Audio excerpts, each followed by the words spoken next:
Vídeo de hoje sobre o empate alvinegro do Rio de Janeiro. Na sexta-feira eu fiz um vídeo repercutindo o que tinha rolado no meio de semana, nos jogos adiados, e disse aqui, gente, talvez pela bola e pelo psicológico desse time, o Botafogo não vença mais até o fim do campeonato. Eu acho que esse risco está presente mesmo. Botafogo matematicamente pode ser campeão? Pode. Acho que vai? Acho que não tem a menor chance. Posso me enganar, mas não consigo enxergar. E sobre o Santos, só uma rápida introdução. Depois do Sansão, eu fui para uma rede social e postei o seguinte, gente, vai ser ali ponto a ponto, jogo a jogo, até o final. E alguns santistas, não, pelo amor de Deus, falta uma vitória só, calma. Que isso? Que cenário catastrófico é esse? Continuo achando que vai ser ali no ponto a ponto.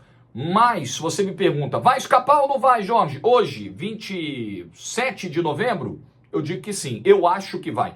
E vou dizer por quê no vídeo de hoje. Antes eu peço o seu like, se inscreva, ative o sininho, rumo a 140 mil inscritos. Meu palpite para Goiás e Cruzeiro, empate, jogo importantíssimo dessa segunda-feira. Santistas de olho nesse jogo hoje, que fecha a rodada 35 do Brasileirão. Clica no link, site do Aposta Ganha, tá lá para você fazer a sua fezinha. Eu deixo no primeiro comentário, é o meu link, para você se cadastrar e se divertir com responsabilidade. Segundo recado do dia, nesta semana, última semana de novembro, vai rolar o maior lançamento do ano para novos alunos do MSA, a mentoria sobre tráfego pago e marketing digital. Quer saber? Olha, as maiores, não é papinho não, serão as maiores premiações do ano para novos alunos da mentoria. As maiores. É a última semana do mês e nós vamos fazer isso nessa semana. Quer saber as novidades, as premiações, quer entrar para a mentoria, quer tirar dúvidas? Link de grupo de WhatsApp, fizemos um grupo, Paulo e eu, para receber a galera que tem interesse. Você não está nessa vibe, não tira a chance de quem realmente quer trabalhar com isso, quer trabalhar com o tráfego pago, quer aprender, quer adquirir esse conhecimento na mentoria. O grupo de WhatsApp está esperando você. O que eu preciso fazer? Só entra no grupo, só isso, estou te convidando. Eu e a Paola estamos te esperando lá. Entra no grupo e deixa com a gente, tá bom? O link do grupo está na descrição do vídeo. Corre, porque é quinta-feira o dia do lançamento, é nessa semana. Depois esquece, tá bom? Vamos lá, eu vou começar com o Santos. Porque acho que o tema do Botafogo é mais delicado, a gente precisa abordar na parte final do vídeo com um pouco mais de tempo, talvez. Eu acho que o Botafogo hoje vai ter mais tempo de vídeo do que o Santos. Bom, o Santos foi a 43 pontos. O Santos está a 2 pontos da zona de rebaixamento e ficará assim hoje, independentemente do resultado do Cruzeiro. A questão é se o Cruzeiro vai a 44, se vai a 42, mas de qualquer maneira, o Santos vai terminar a noite com 2 pontos acima do Bahia ou do Cruzeiro ou de ambos. Porque o Bahia já tem 41 e ganhou, e foi péssimo para o Santos esse resultado, ganhou do Corinthians na última sexta-feira. Ontem, o Santos tem que comemorar esse ponto como vitória. O Santos tem que voltar para casa com esse ponto na bagagem, batucando no busão e falando, graças a Deus, porque a atuação do Santos foi pobre. Defensivamente, nem acho que o Santos tenha feito um jogo ruim, apesar daquela falha ali de marcação, o Nonato, e eu quero falar muito sobre o Nonato, não sobre o erro do Nonato, mas como esse erro doeu no Nonato. E aí eu quero falar de postura dos jogadores do Santos. Era o Nonato que não era o cara para estar marcando ali o Danilo Barbosa, né? Primeiro um vacilo, porque o Danilo Barbosa já tinha feito um gol de cabeça numa bola parada contra o Fortaleza 3 dias antes, algo que o Santos deveria ter percebido, deveria ter estudado melhor e designado um jogador de maior estatura para marcar o Danilo Barbosa naquele lance. O Nonato tem 9 centímetros a menos, fez diferença na bola pelo alto. Mas o Santos tem ali um comportamento ok, apesar da falha no sistema defensivo. Ofensivamente, o Santos produz pouquíssimo no jogo. O Santos finaliza 8 vezes, o Santos melhora um pouco no segundo tempo. O Soteldo não vinha bem no jogo, isso precisa ser dito, mas ele faz uma jogada de linha de fundo fundamental, algo que já tinha aparecido em outros momentos do campeonato. Por exemplo, no gol contra o Coritiba, Salvador, dentro da Vila Belmiro, é uma jogada de linha de fundo pelo lado esquerdo. O Soteldo tem um ótimo cruzamento, tem uma ótima chegada de linha de fundo e colocou a bola na cabeça do Messias para empatar. Messias, precisamos dizer, né? Falei aqui do bom desempenho da defesa. Messias salva do segundo tempo uma bola embaixo do travessão, que poderia ter decretado o fim do jogo. O Botafogo poderia ter aberto 2-0. Messias teve a lesão do baço.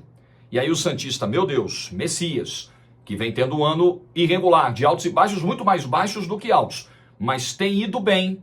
Joaquim, outro que cresceu muito de produção no retorno do Campeonato Brasileiro. Acho que hoje a defesa é um setor relativamente sólido do Santos, com o João Paulo, que é um goleiro de inegável qualidade. O que faltou ontem foi melhor produção ofensiva, foi colocar mais o Marcos Leonardo no jogo. Marcos Leonardo discreto, porque precisa ser municiado, precisa de um time que cria, precisa de um time que tenha volume, que tenha lucidez. E a gente sabe que a qualidade técnica do Santos, ela não é abundante. Lucas Lima, para ser justo, entrou bem ontem, melhorou o meio-campo do Santos. Verdade que a queda de produção do Lucas Lima não é um segredo, é um fato, né? Até teve uma matéria recente que alguns santistas questionaram e tal, mas, gente, é um fato. A matéria do Lucas Musetti, do Portal UOL, mostrando que o desempenho do Lucas Lima teve uma queda. Coincidentemente, essa queda aconteceu depois da renovação. Mas é um fato. Aí você pode interpretar, foi pela renovação, não foi pela renovação?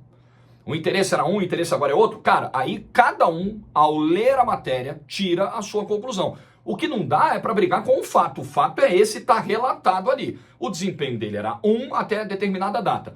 Caiu bem, grandemente, a partir de determinada data. Simples assim. Com o fato, não dá para a gente brigar. Inclusive, ele perdeu a condição de titular. Mas ontem, sendo justo, o Lucas Lima entrou bem no jogo, melhorou o meio-campo do Santos. E o Santos arranca esse pontinho, lutando até os 45 do segundo tempo, o que tem sido uma marca desse time. Vou voltar aqui.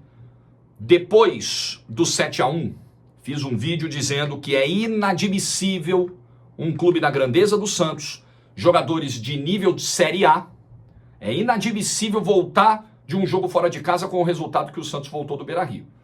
E temi muito pelo tamanho desse baque.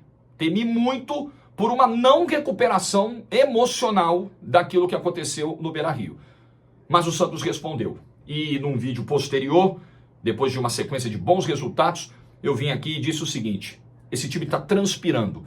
E a única maneira que eu encontro para que o Santos saia da sua situação terrível e escape do rebaixamento, que foi um risco sim, ao final do campeonato, se o Santos escapar, e nesse momento eu acho que vai escapar, em algum momento do ano, em vários momentos do ano, eu achei que não. Achei que não teria jeito. Hoje eu vejo essa possibilidade. Agora, é importante que tenhamos clareza do que foi o ano. Porque quando o Santos escapar, se escapar e acho que vai, ninguém pode chegar, tá vendo, não disseram que ia cair, e agora? Ué, o risco estava aí, gente. Nós apontamos para o risco. E, inclusive, os reforços só chegaram porque havia o risco, porque havia o entendimento, porque toda uma coletividade santista apontou para o risco. A diretoria minimamente se mexeu. E ninguém pode dizer que um Tomás Rincon, por exemplo, não gerou impacto, que um Jean Lucas, por exemplo, não gerou impacto, que um Fute não deu pontos importantes para o Santos. E como deu? Então, reforços que vieram porque todo mundo apontou. E foi o meu vídeo de março. Se não reforçar e não mudar pra caramba, vai cair. Então, hoje, eu enxergo que existe um caminho para cair porque esse time tem lutado. Esse time tem dado a cara a tapa. Esse time tem sentido erro. Sabe aquela coisa do time que tanto faz como tanto fez? A imagem do Nonato hoje mostra essa mudança. E acho que o Marcelo Fernandes... Vamos debater aqui, vamos debater futuro. Você continuaria com o Marcelo Fernandes para um planejamento de longo prazo, para um trabalho em 2024? Não. Não. Honestamente, acho que ainda não é o momento do Marcelo Fernandes assumir um desafio desse tamanho. Mas o momento pedia alguém com esse perfil. Um cara que pudesse resgatar, porque na bola não dá para extrair muito mais do que esse elenco tem dado. Mas pelo menos provocar uma mudança de comportamento, uma mudança de atitude. E é visível que com o Marcelo Fernandes aconteceu essa mudança. E essa mudança tem sido o carro-chefe da reação do Santos no Campeonato Brasileiro. Então os méritos do Marcelo Fernandes estão aí e dos jogadores também. Dos jogadores que se fecharam, dos jogadores que passaram a correr ainda mais, se dedicar ainda mais, transpirar e, por exemplo, arrancar resultados como arrancaram ontem no Rio de Janeiro. Essa é a chave. Agora, vai ser até o último jogo. Vai porque o Cruzeiro está dando sinal de vida, o Bahia com o Rogério Ceni está dando sinal de vida, o Vasco vai continuar vivo até o final, pontuando aqui, pontuando ali, vai ter um confronto direto agora contra o Corinthians, que é quase a final da Copa do Mundo, para os dois, em São Januário. Todo mundo, exceto o Goiás, que eu acho que já ficou para trás, mas pode chegar a 38 hoje, mas aí já está com os aparelhos ligados e extrema-unção, todo mundo ali vai brigar até o final, inclusive o Santos. Então aquele sentimento que o santista tinha, porque o Cruzeiro tinha jogos a menos, eu acho que isso ajudou um pouco a criar uma ilusão de tabela.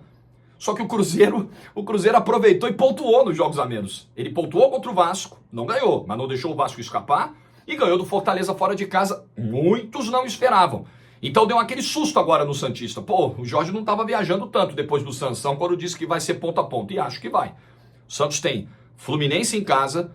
Fluminense tem se dedicado demais. Tem uma rivalidade grande Fluminense e Vasco. Eu acho que o torcedor do Fluminense, nesse momento, ele não ficaria nada chateado se o Santos ganhasse e isso ajudasse a prejudicar a vida do Vasco. Só que o Fluminense tem encarado os seus jogos com muita seriedade. Nós vimos contra o Coritiba, nós vimos contra o São Paulo ali, foi seriedade até demais, né? A coisa até passou do ponto, porque o Fluminense quer chegar e precisa chegar num ritmo bom de competição para jogar o Mundial de Clubes. A estreia é dia 18, daqui a menos de um mês. Então o Fluminense quer pegar uma batida boa para chegar forte na semifinal do Mundial. Depois tem o Atlético Paranaense fora, já numa depressão aí de, no ano do centenário, muito provavelmente não jogar a Libertadores da América. E o Fortaleza em casa na última rodada, que é franco atirador. Enfim, é uma tabela que tem as suas complicações, mas é possível. Um time que ganhou do Palmeiras fora, um time que ganhou do Flamengo fora, um time que arrancou o empate contra o Corinthians em Itaquera, esse time pode somar pontos nesses jogos. Esse time pode, por que não, somar de 4 a 6 pontos nesses jogos? Dá para imaginar, dá para pensar? E isso talvez seja suficiente, claro, também de olho nos seus adversários. Mas eu acredito hoje que isso é possível, porque apesar das limitações técnicas, primeiro seus adversários também são limitados. O Cruzeiro é tão limitado ou mais que o Santos, por exemplo. Então o Santos tem adversários que também não são de grande qualidade, e ele tem corrido muito, e ele tem se dedicado, e ele tem superado as suas limitações com vontade. Isso precisa ser dito desses jogadores. Sem falar o enorme combustível que essa torcida dá, lotando os jogos na Vila Belmiro, e fará isso nos 2 últimos jogos do ano. Um papel gigantesco desse torcedor do Santos, que está carregando esse time no colo, jogo a jogo. Acho que dá para escapar. A atuação ontem não foi boa, mas também não foi muito diferente do padrão técnico que esse time apresenta, e o resultado foi excelente para o Santos. Um ponto para comemorar muito, demais, enorme, um ponto de ontem. Vamos falar do Botafogo aqui. Sexta-feira eu fiz um vídeo e disse, gente, eu não estou vendo possibilidade do Botafogo ser campeão. Na matemática, Flamengo, Palmeiras, Botafogo, tá ali, todo mundo.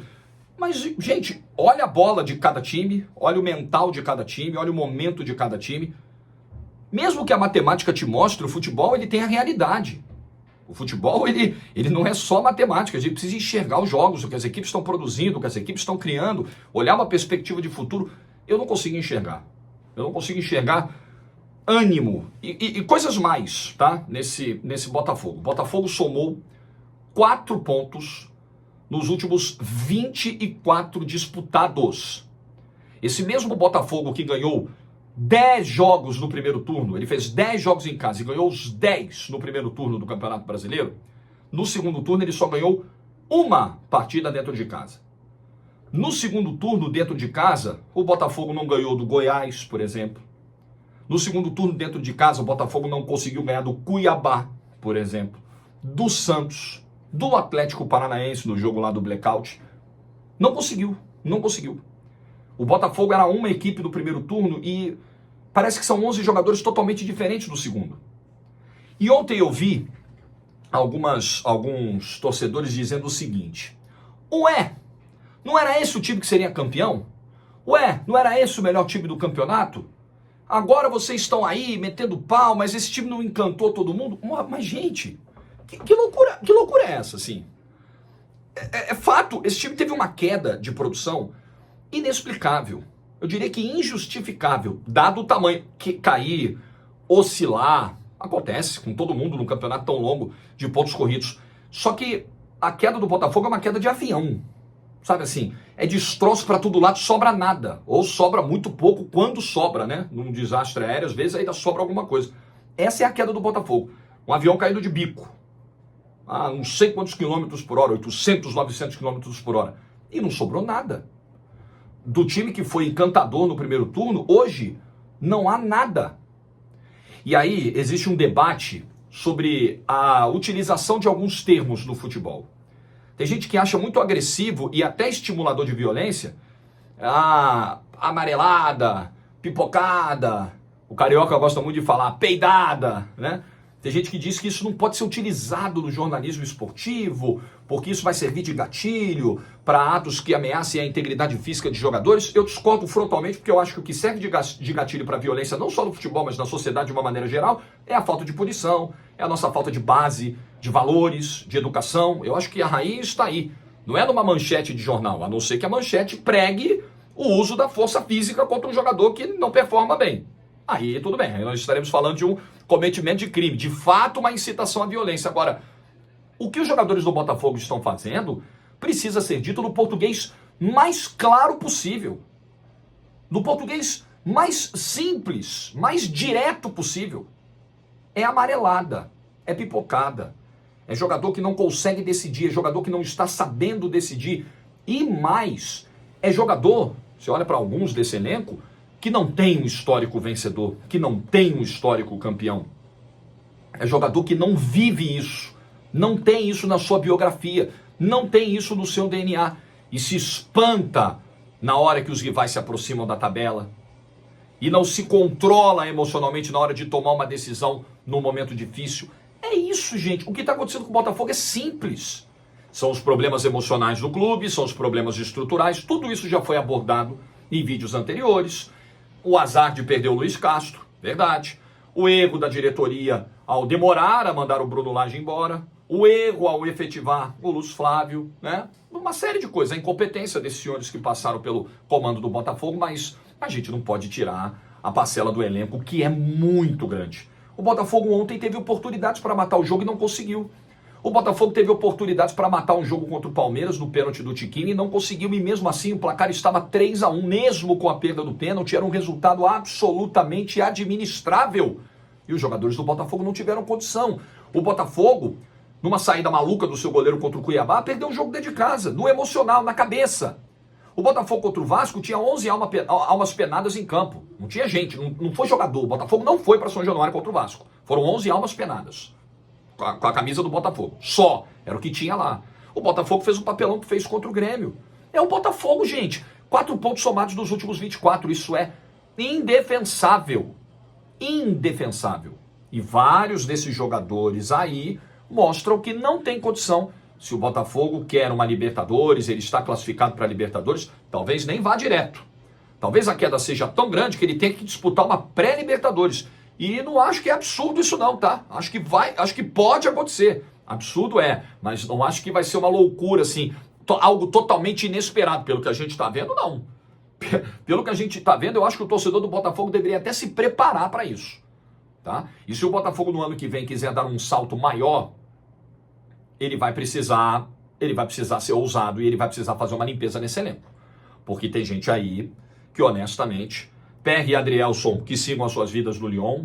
O PR, no momento em que a coisa apertou, o PR mostrou muita fragilidade emocional, em vários momentos do campeonato, não só no jogo contra o Cuiabá. As laterais do Botafogo, elas precisam ser refundadas, verdade é essa, não há nada que você possa aproveitar. No máximo, o Hugo na lateral esquerda para brigar por uma posição. O Marlon Freitas, no momento mais agudo do campeonato, não respondeu. O Eduardo sumiu. O Tiquinho Soares, eu apenas alivio um pouco a situação do Tiquinho pela questão pessoal que ele está enfrentando, que eu sei que é seríssima, o problema de saúde na família, que com certeza mexeu com o Tiquinho. O Tiquinho ontem não conseguia acertar o básico, o simples. Sabe aquele Tiquinho que gerava jogo, o pivô, que incomodava as defesas adversárias, que ajudava na circulação de bola, confiante para finalizar, artilheiro do campeonato? Acabou. Ontem o Diego Costa seria titular, pelas informações de quem acompanha o Botafogo, dos setoristas, e ele sentiu dores e o Botafogo optou por poupá-lo, e acho que era uma das alterações mesmo que deveriam ser feitas, e falei sobre isso aqui ontem, né? Falei isso na sexta, que o Tiquinho deveria ser barrado. Tiquinho, Cuesta, de Plácido, e algumas mudanças o Thiago Nunes fez e foram interessantes. E ele só não mudou o Tiquinho porque o reserva dele machucou, o Diego Costa, porque deveria sair. Então você olha para esse time, Júnior Santos é um jogador esforçado, mas tecnicamente tem lá as suas limitações. Então esse time titular do Botafogo, ele vai precisar passar por mudanças profundas. E aí você vai dizer, tá vendo, Jorge? Você tá pregando que metade do time ou mais deixem a titularidade, ou até alguns desses jogadores deixem o clube, é a prova de que esse Botafogo não tinha condição de ser campeão. Tá bom, vamos imaginar que seja verdade, que o Botafogo tenha feito muito mais do que se imaginava no primeiro turno do campeonato. Mas a partir do momento em que você lidera o campeonato, abre 13 pontos de vantagem, dá essa esperança para sua torcida, quando isso não se confirma, a gente vai tratar como? Não dá para normalizar. Você pode me dizer, não era o normal o Botafogo, pelo início do ano que fez e pelo time que tinha, ser o líder do campeonato e ser o campeão com tanta antecedência. Ok, vamos fazer uma análise fria disso? Vamos. Mas vamos pegar a realidade, vamos pegar as circunstâncias do campeonato. Esse time ganhou de todo mundo no primeiro turno, ganhou todos os clássicos, ganhou todos os jogos em casa, fez vários pontos fora, abriu 13 pontos de vantagem. Peraí, tinha o melhor goleiro do campeonato, o melhor zagueiro do campeonato, o melhor atacante do campeonato, e quando tudo isso vira pó, de uma hora para outra, no estralar de dedos, isso não pode ser tratado como algo normal. Não, mas veja bem, realmente não ia ser campeão mesmo, então é normal. Não é normal. Uma queda desse tamanho não pode ser normalizada. Uma queda desse tamanho ela é muito explicada por fatores que vão além dos fatores técnicos. Esse time desmanchou, esse time não soube decidir, esse time não teve coragem para decidir, esse time não teve valentia, esse time não teve postura, esse time não teve peito para decidir. Não acho que fizeram nada de sacanagem. Não acho que teve nenhuma sabotagem. Não acho que os caras simplesmente pararam porque não quiseram ser campeões. Não, eles estão passando essa vergonha por incompetência própria mesmo. Porque eles não tiveram tamanho para decidir o campeonato no momento em que, no momento em que ele teve tudo na mão para isso. Esses jogadores não conseguiram. Agora é com vocês, tá? Agora é hora de confirmar. Pega todo o trabalho que vocês fizeram, maravilhoso. Mas tem que confirmar, tá? Não pode falhar. Agora é a hora do capricho final. É hora de fazer o pouso do avião com perfeição. Faz a manobra direitinha, olha a pista, vai. Nessa hora, o avião embicou para baixo. E acabou. E o campeonato do Botafogo morreu. Morreu. E o torcedor do Botafogo, a esperança do torcedor do Botafogo morreu junto. Vou dizer para vocês, ontem, 30 mil torcedores. Me surpreendeu o público. Achei que teríamos menos. O Tiquinho errando tudo de forma constrangedora, o torcedor gritando a música do Tiquinho. No segundo tempo, antes de tomar o gol, a torcida deu uma explodida, fez uma festa, a TV até parou para mostrar. Torcedor enlouquecido na arquibancada, gritando Botafogo, Botafogo. Esse torcedor não merece isso não, cara. Sinceramente. Sinceramente. E aí é o que eu queria dizer. Eu não tô aqui para ensinar torcedor a torcer, dizer se o cara tem que ir no estádio ou não tem, mas olha, eu acho que esses jogadores, eles não merecem a presença do torcedor no último jogo do ano em casa contra o Cruzeiro. Honestamente falando, eles não merecem. Eles já não mereceram o que a torcida fez ontem. Acho que um recado precisa ser dado, assim, o tamanho da decepção foi muito grande. É só o que eu penso, tá? É só eu como um torcedor também agiria nessa hora. Em hipótese alguma, aplaudir esses caras no jogo contra o Cruzeiro, porque não é digno de aplausos. Colocar o Botafogo na Libertadores é algo importante. Sem dúvida, o saldo no final ainda vai ser caramba. Pelo menos foi para uma Libertadores. Mas o impacto emocional dessa quebra de expectativa, dessa queda abrupta, ele é um negócio quase que imperdoável. O que esses jogadores estão fazendo com a torcida do Botafogo, tirar esse doce da boca de forma tão covarde, né? O Botafoguense estava lá, tranquilo, docinho preparado. O Botafoguense não é confiante, o Botafoguense é cismado, o Botafoguense é pé atrás, o Botafoguense é pessimista. E esse primeiro turno do Botafogo fez tudo isso ficar para trás. O Botafoguense voltou a sorrir, o Botafoguense voltou a ficar confiante, o Botafoguense voltou a zoar os adversários, o Botafogo voltou até aquela soberba, entre aspas, de torcedor, aquela coisa do time que tá indo bem, é isso aí, é nóis. E eu não via isso há muito tempo, eu acho que nunca vi. Para ser sincero, de todas essas 3 décadas, quase 4 que eu acompanho o Botafogo, eu acho que eu nunca vi o Botafoguense tão confiante. E isso é muito duro. E esse desfecho, ele é trágico para um torcedor que é cismado, que é... Sabe aquela coisa, tipo um relacionamento assim, você quebrou a confiança por alguma coisa, ou você sempre confiou, e aí acontece um negócio que quebra essa confiança e, puta, fica difícil. Fica muito difícil você superar aquilo, seguir em frente. Às vezes se supera, mas demora um tempo. E eu não sei quanto tempo vai demorar para o Botafoguense passar por essa fase da superação, da cicatrização dessa ferida. Houve várias feridas abertas no peito do Botafoguense há muito tempo. Acho que todas de alguma forma cicatrizaram, mas é uma cicatrização dura. Essa eu acho que é a pior. Essa eu acho que é a maior ferida, é a que vai demandar mais tempo, mesmo com uma Libertadores no horizonte no ano que vem. Porque estava muito na mão do Botafogo, estava muito próximo. Os rivais não estavam dando sinais de recuperação, os rivais em crise, os rivais envolvidos com outras competições. Gente, o Atlético Mineiro chegou na briga pelo título, vocês acreditam? Aquele Atlético do Filipão, que não ganhava de ninguém nos primeiros jogos, aquele Atlético sem esperança, o Atlético Mineiro vai ter um confronto direto contra o Flamengo e matematicamente ele pode ser campeão. Ele pode, se não for campeão, pelo menos pegar uma vaga direta e tirar uma dessas vagas do Botafogo, uma vaga do Botafogo direta para a Libertadores. O Atlético Mineiro, o Botafogo trouxe todos de volta, até o Atlético Mineiro, esse nem de volta, porque esse não brigou em nenhum momento. E o Botafogo falou, não, vem cá, Flamengo, pode chegar, beleza? Pô, Flamengo, né? O rival. Imagina, acabou de ser ultrapassado pelo rival, para piorar a vida do botafoguense. Palmeiras, Abel, chega mais. Galo, tá de bobeira aí? Quer brigar também? Chega mais. O Botafogo trouxe essa galera. Com todo respeito, o campeão brasileiro de 2024 vai ter os seus méritos. Claro que terá. Pela arrancada, pela sequência na reta final. O Flamengo ganhou um jogo chave do Botafogo do Newton Santos. Ali começa uma derrocada de resultados do Botafogo. O Palmeiras ganha um jogo chave do Botafogo dentro do Newton Santos com um 4-3 histórico, dos grandes resultados da história do futebol brasileiro. Eles têm os seus méritos, o campeão terá os seus méritos, mas toda a história vai ter que passar pela entregada do Botafogo. Quando a gente contar a história de 2023, baita arrancada do Palmeiras, baita arrancada do Flamengo, até o Galo inesperado do Filipão, mas o Botafogo tinha 13 pontos e chamou todo mundo para briga. O Botafogo entregou para todo mundo. Aliás, o Botafogo perdeu para o Galo também no retorno. Reclama de arbitragem e tal, mas jogou mal no jogo da Arena MRV no segundo turno do Campeonato Brasileiro. O Botafogo chamou essa galera. O Botafogo é a grande história vergonhosa do Campeonato Brasileiro de 2023. E eu fico muito sentido. Ontem, no final do jogo, o que me apertou o coração ontem no final do jogo foi ver, e parabéns aos profissionais lá da TV, foram muito felizes. Eles começaram a fazer uma seleção de imagens, só mostrando os rostos dos botafoguenses que estavam no estádio. Sabe aquele olhar perdido, incrédulo? Ontem teve torcedor que não tinha força para xingar, não tinha força para chorar. Ele só olhava para a beira do campo e falava, não é possível. Eu não consigo encontrar explicação para isso. Acho que passava na cabeça do torcedor, né? O que é isso? Por que isso? Qual é a lógica disso? E aquilo representou bem, aquilo simbolizou bem o que está sendo o fim do ano e o que tem sido a vida do botafoguense. John Textor, comissão técnica, diretores, vocês que vão comandar o Botafogo, porque alguns desse elenco não vão ficar, mas vocês vão ficar.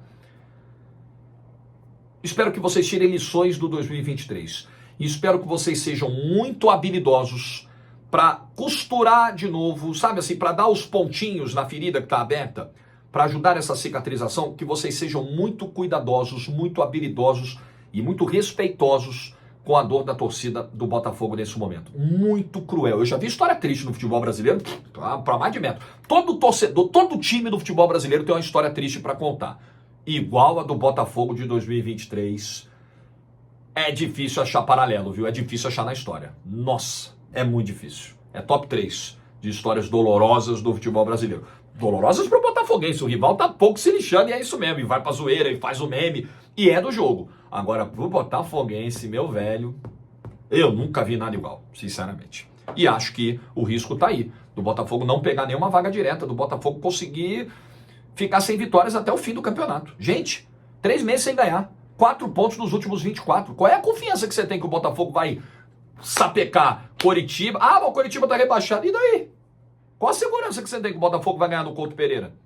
Cruzeiro em casa, jogando pela vida na penúltima rodada. Depois o Internacional do Beira-Rio, o Inter querendo se despedir da torcida. Sinceramente, que fim de ano pro botafoguense. Vídeo tá feito e que fique registrado. Os jogadores do Botafogo estão amarelando. Os jogadores do Botafogo tremeram. O elenco do Botafogo, e desculpa, eles não vão poder rebater isso porque é uma verdade, porque é um fato. O elenco do Botafogo tinha tudo para decidir o título e não soube decidir. Não teve competência, não teve coragem, não teve estofo, não teve tamanho para decidir. Esses jogadores saem com uma mancha nas suas carreiras. Esses jogadores saem menores do que estiveram em algum momento do ano. A não ser que o Botafogo faça um milagre e seja campeão brasileiro, porque matematicamente ainda dá. Mas na bola e na cabeça não tem a mínima condição disso acontecer hoje. Tá feito o vídeo. Boa semana para todo mundo. Um abraço aos botafoguenses e santistas que sempre estão em peso aqui no canal. Like do vídeo se você ficou até o final. Juízo e tchau. Falar em juízo, talvez amanhã eu retorne naquele assunto sobre o emocional do torcedor, sabe? Como lidar com a paixão do futebol sem que isso ferre a sua vida. Porque eu ainda tô meio impactado, assim, meio baqueado com o que lida a história daquele torcedor do Vila Nova que foi para Natal e deixou a esposa na véspera de uma cirurgia. Eu acho que eu preciso falar disso, eu acho que eu preciso voltar nesse ponto e talvez seja o vídeo de amanhã, tá? Só antecipando aqui. Vamos ver as pautas na segunda-feira e se amanhã a gente toca nesse assunto ou não. Beleza? Tchau, pessoal. Boa semana aí. Tamo junto.